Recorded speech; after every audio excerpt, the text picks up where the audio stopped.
Hi everyone, this one's going to be imperfect, so we're just going to go with it. Blah, blah, blah. Again, my name is Mariano, let's jump right into this. I want to talk about reading a dog. A lot of times when I meet an owner, they sort of make these assessments on their own about what may be wrong with the dog, and therefore what they need to do in order to help the dog. They sort of create these backstories for their dogs, and I understand their need to do it, but the problem is this. When they assess the dog incorrectly, they try to work against the wrong stuff, and it doesn't do much to help the dog. Instead, it's good to know what you're looking for, that way you can address it appropriately.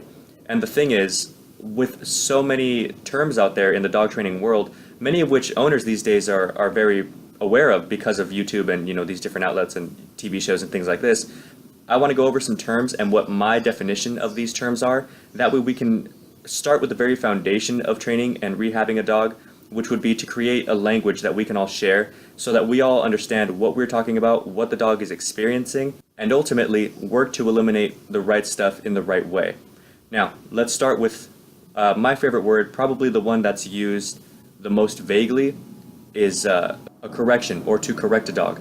My definition of a correction, at least a well-timed, well-executed correction, is it is an attention grabber. It's meant to grab the dog's attention. It's meant to stop the dog's negative spiral when used correctly. It's not meant to punish a dog. So maybe correction isn't the right word, but I use it because everyone else uses it, so they need to know what I'm talking about. Now, when you think of a dog that's aggressive toward other dogs, but otherwise well-behaved on leash, then you've got this scenario. You've got someone walking with their dog on leash, the dog is heeling perfectly, there's no tension, and then a dog approaches, and then the dog has the moment of noticing the dog and getting tense, but it's still walking alongside its owner on leash, no tension. And then when the other dog gets close enough, the dog gets more nervous and maybe starts to hide behind the owner, starting to fall backwards a bit, but it's still not at the end of its leash, so there is still no tension. By this point, most owners are recognizing that the dog is getting nervous, and they're preparing themselves by tightening up the leash, but they wait until the dog lunges, until they get that reaction, and then correct, no, no, no, and they use that to punish the dog as if he's done a bad thing. No, let's go. And now what you're left with is a dog that's nervous around other dogs, but is afraid to bite because he's corrected for the bite. Instead, the owner should work attention. I want the dog's focus. I always tell people, of course the leash is on, but it shouldn't really be there. And what I mean is, if the owner's walking by with their dog, and of course the dog is on leash, heeling perfectly, sees another dog at a distance, once the dog notices the other dog starts to get tense, starts to get nervous, that's when the correction comes. Little leash pop. I want the dog's focus back on the owner.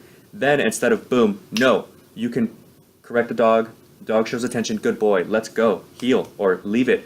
When you have the dog's attention, you guide the dog out. The training tool, prong collar, e-collar, treats, toys, whatever it may be, they're just tools, they don't train dogs, neither do corrections in any form, or neither does withholding a treat or whatever. It's just meant as an attention grabber, and once you have it, it is still your job to train the dog.